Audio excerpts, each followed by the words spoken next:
வணக்கம். சற்று முன் கிடைக்கப்பெற்ற மிக மிக முக்கியமான செய்தி ஒன்று வெளியாகியுள்ளது. மனசு மாறிய எடப்பாடி பழனிசாமி அவர்கள் வெற்றிகரமாக மெகா கூட்டணியை அமைத்துவிட்டார். இன்னமும் அதில் சிறிய பிரச்சனைகள் இருக்கக்கூடிய நிலையில் தற்பொழுது ஓபிஎஸ்ஐ இணைப்பதற்கான வாய்ப்புகள் இருக்கிறதா என்று கேட்டால், ஓபிஎஸ்ஐ அதிமுகவில் இணைப்பதற்கு வாய்ப்புகள் கிடையாது.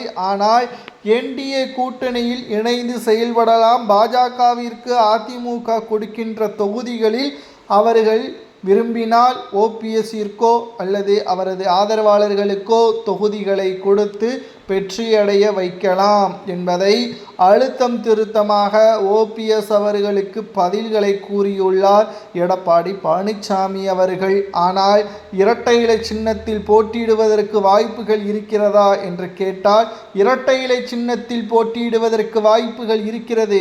ஆனால் அவரை அதிமுகவின் உறுப்பினர் என்பதை ஏற்றுக்கொள்ள முடியாது என்ற தகவலும் தற்பொழுது கிடைக்கப்பெற்றுள்ளது.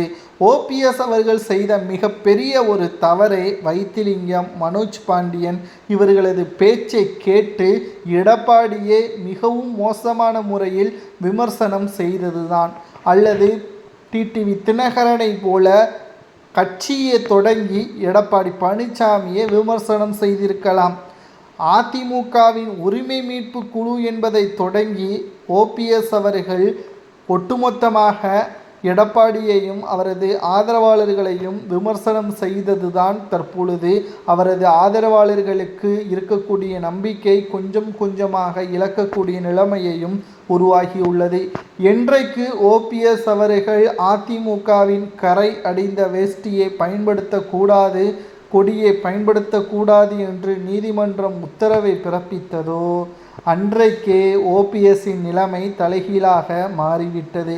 ஆனாலும் கூட அவரால் அதிமுகவில் அப்பொழுதே அந்த வழக்கை வாபஸ் பெற செய்து அதிமுகவில் இணைந்திருக்கலாம். வைத்திலிங்கம், மனோஜ் பாண்டியன் இவர்கள் இருவரும் சேர்ந்து ஓபிஎஸ்ஐ மனதை மாற்றி அதிமுகவிற்கு நீங்கள்தான் தலைவர், அதிமுகவை மறைந்த முதல்வர் ஜெயலலிதா அவர்களது அரசியல் வாரிசு நீங்கள்தான் என்று கூறி அவரது மனதை மாற்றி எடப்பாடிக்கு எதிராக களத்தில் நிற்க வைத்தவர்கள்.